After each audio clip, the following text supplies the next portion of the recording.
अस्सलाम वालेकुम दोस्तों, मैं हूं बिलाल अहमद। आज की इस वीडियो में हम सीख रहे हैं कि हमारे पास अगर कोऑर्डिनेट हो, जैसे अब एजेक्स से मेरे पास कोऑर्डिनेट हैं, इन कोऑर्डिनेट की मदद से अगर हमने डिस्टेंस निकालना हो तो कैसे निकालेंगे। अब मेरे पास P1, P2, P3 और P4 और उसके अलावा P1 के नाम से पॉइंट हैं और उनके ये कोऑर्डिनेट है। अब इन कोऑर्डिनेट की मदद से कैसे डिस्टेंस निकालना है वही हम सीखेंगे, बहुत ही आसान है। चलें स्टार्ट करते हैं। इसके लिए आपने फार्मूला इस्तेमाल करना है। फार्मूला हमारे पास यहाँ पे लिखा हुआ है, इसी फार्मूले के ज़रिए हम सारे कोऑर्डिनेट निकालेंगे। अब फार्मूले में क्या, फार्मूले में कि हमारे पास अंडर रूट है और उसके बाद डेल्टा ईस्टिंग स्क्वायर है और डेल्टा नॉर्थिंग स्क्वायर है और दोनों प्लस हो रहे हैं। और डेल्टा ईस्टिंग का मतलब क्या है? डेल्टा ईस्टिंग का मतलब है E2 minus E1 N2 minus N1। अब E2 अब सेम ही फार्मूला में अप्लाई करते हैं इस कैलकुलेटर में। आपने क्या करना है, अब मेरे पास P1 और P2 इन दोनों के दरमियान डिस्टेंस निकालना है।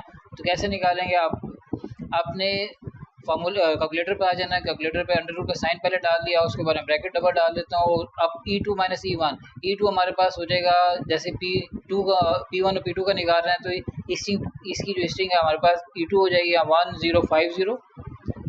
इसको माइनस कर देंगे 1000 से, और साथ हम इसमें क्या करेंगे, इसमें अपने स्केयर भी डाल देना है। ये स्केयर भी आ गया। उसके बाद आपने प्लस करना है। प्लस करने के बाद फिर अंडर ब्रैकेट डाली। ब्रैकेट डालने के बाद अब हमारे पास N2 माइनस N1 हमारे पास ये हो जाएगा 1080 माइनस 1040।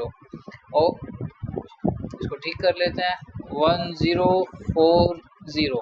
और इसी तरह इसके ऊपर भी आपने स्केयर डाल देना है। स्केयर जैसे ही डालेंगे हमारे पास ये डिस्टेंस आ जाएगा। डिस्टेंस आपको नजर आ रहा है 64.03, पहली लाइन का डिस्टेंस आ गया। उम्मीद करता हूँ आपको समझ आया होगा, बहुत ही आसान है। ये हमने यहाँ पे लिख दिया। अब उसके बाद जो सेकंड लाइन है, second line P2 minus P3 है, इसका डिस्टेंस निकालना है, वो भी हम निकाल लेते हैं। सेम यहीं पे यही फार्मूला इस्तेमाल करेंगे, बस वैल्यू चेंज कर देंगे। वैल्यू कैसे चेंज कर देंगे, अब हमारे पास P1 को आपने भूल लेना, P1 नहीं है हमारे पास, P2 और P3 में हम निकाल रहे हैं। अब P2 की जो आपके पास स्ट्रिंग है या 1150 हम यहाँ पे इस्तेमाल कर लेंगे। मैं यहीं पे काट लेता हूँ और वैल्यू काट के यहाँ पे लिख देता हूँ 1150।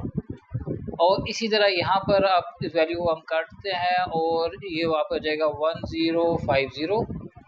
अब N2 हमारे पास यहाँ पे 1190 है, तो मैं ये वैल्यू काट कर 1190, उसको माइनस के माइनस सेम आपके पास है तो इस वैल्यू को भी हम काटेंगे और यहाँ पे हम लिख लेंगे जी 1080।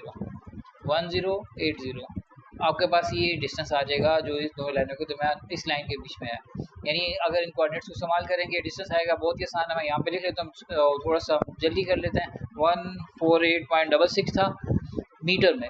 अब इसी तरह नेक्स्ट लाइन है, नेक्स्ट लाइन के निकालने के लिए आपने सेम यही फार्मूला इस्तेमाल करना है। अब हमारे पास है जी P3 और P4। P3 ये आपके पास और P4 आपके पास ये है। सेम वैल्यू आप P4 की जो वैल्यू है वो आपके पास E2 बन जाएगी। वो आपको इसको ख़त्म कर देते हैं। इसको ख़त्म करके हम लिखते हैं जी 1220 माइनस, और ये हो जाएगा जी, इसको हम काट देंगे यहाँ से और ये आपका बन जाएगा 1150। P3 में स्ट्रिंग हमारे पास यही है तो हमने 1150। और इसी तरह यहाँ पर अगर हम वैल्यू आपका देखेंगे तो N2 हमारे पास बनेगी 1250 आ गया 1250 माइनस आपने करना है यहाँ पे आपके पास N1 आपके पास इस हिसाब से लाइन के हिसाब से 1190 है, तो आप इसको काट देंगे, इसको काटेंगे हम और 1190। बाकी सेम फार्मूला वही आपके पास ये 92.19 इसका आंसर आ जाता है। उम्मीद करता हूँ आपको समझ आ रहा होगा। आपने यहाँ पे लिख लेना 92.19 मीटर में ये आपके पास डिस्टेंस आ गया। अब लास्ट लाइन है, लास्ट लाइन के भी निकाल लेते हैं, बहुत ही आसान है। सेम यही फार्मूला है, लेकिन अब P4 और P1 लास्ट वाले दो है, ये आपके पास E2 हो जाएगा, ये आपके पास E1 हो जाएगा, ये आपके पास N2 हो जाएगा, ये N1 हो जाएगा। बहुत ही आसान है। अब यहाँ पे वैल्यू ख़त्म करता हूँ मैं ताकि हम दूसरी लाइन की वैल्यू लिख सकें। ये बन जाती है 1250 और इसके बाद यहाँ से हम इसे काटेंगे तो ये आपके पास 1220।